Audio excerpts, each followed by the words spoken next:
Bienvenue aux Chroniques plein air. Les journées raccourcissent, mais on veut continuer à s'entraîner. Il y a un minimum de trucs qu'il faut savoir pour pouvoir aller courir dehors quand il fait noir pour éviter justement de se faire happer par une voiture.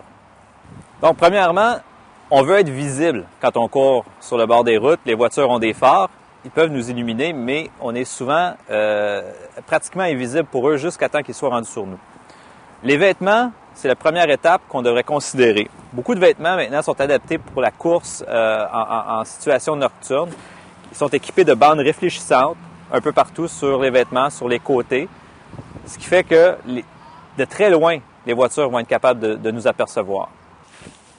Aussi, on sait que sur les vélos, il existe des systèmes où on peut se faire voir. Bien, la même chose existe pour les humains.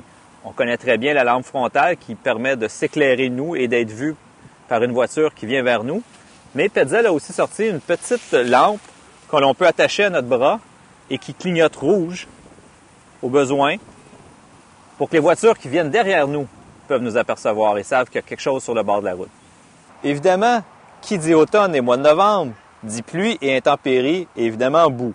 Pour se protéger le coco des intempéries, une casquette, évidemment, ça fait l'affaire, mais pourquoi ne pas la prendre avec une bande réfléchissante? Ça nous permet de se faire voir quand on court.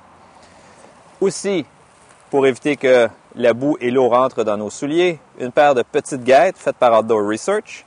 Et pourquoi ne pas compléter le tout avec un soulier, une chaussure de course équipée, fabriquée d'une membrane Gore-Tex ou autre, ce qui va garder l'eau à l'extérieur et notre pied bien au sec.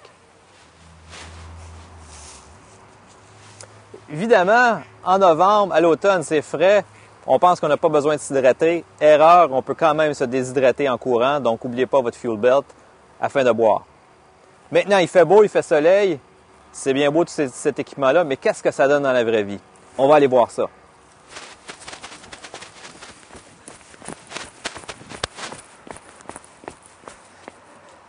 Comme vous pouvez le constater, les bandes réfléchissantes de mes vêtements fonctionnent à merveille.